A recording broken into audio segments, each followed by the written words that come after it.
Everyone, welcome to my new mini vlog. माझ्या व्लॉगमध्ये तुम्ही हे मंदिर अनेक वेळा पाहिलंच असेल, कारण हे मंदिर आमच्या घरापासून खूप जास्त जवळ आहे। याला मंदिर किंवा साधूबाबांचा मठ असेही म्हणतात।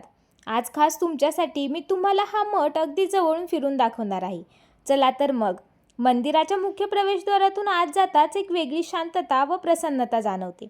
मंदिराच्या भिंतींवर खूप सुंदर आखीव अशा देवदेवतांच्या मूर्ती आणि रंगीत शिल्प खूपच सुंदर वाटतात।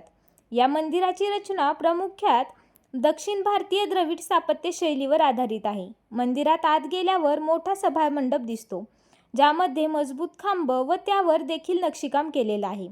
सभामंडपात कीर्तन सेवा सुरूच होती। सर्वजण देवाच्या नामघोषात दंग होते। जरा वेळ तिथेच बसले। मला तर विश्वासच बसत नव्हता की इतकं सुंदर मंदिर अगदी माझ्या घरापासून खूप जवळ आहे। मी पण हे मंदिर तुमच्यासोबत पहिल्यांदाच पाहतीये। खरंच मला हे मंदिर खूप जास्त आवडलं। पुढे आपण जसं गाभाऱ्याकडे जातो तसं वातावरण अजूनच पवित्र आणि भावपूर्ण होत जातं। गाभाऱ्याची रचना अत्यंत साधी पण खूपच पवित्र आहे। गाभारा खूप सुंदर सजवला होता। मंद प्रकाश, दिव्यांचा उजेड, त्यामुळे एक वेगळीच भक्तिमय वातावरण तयार झालं होतं। गाभाऱ्यात समोरच साधूबाबांची मूर्ती व पादुका होत्या। त्यांना नमस्कार केला। साधूबाबांच्या मूर्तीला तर सर्व फळांनी खूप जास्त सुंदर सजवलं होतं। फुलांची आकर्षक सजावट देखील होती। मूर्तीच्या पाठीमागे राधाकृष्णांची खूपच सुंदर अशी मूर्ती आहे। देवांचं हे सुंदर व तेजस्वी रूप पाहून खरंच मन भारावून येतं। येथे येऊन एक वेगळी सकारात्मक ऊर्जा मिळते, जी शब्दात सांगणं खरंच कठीण आहे।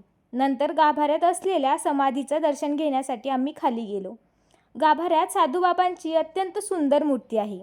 आकर्षक फुलांची आरास, ते तेजस्वी रूप, ते पाहतच बसावं असं वाटतं। मी तर क्षणभर त्या वातावरणात हरवूनच गेले।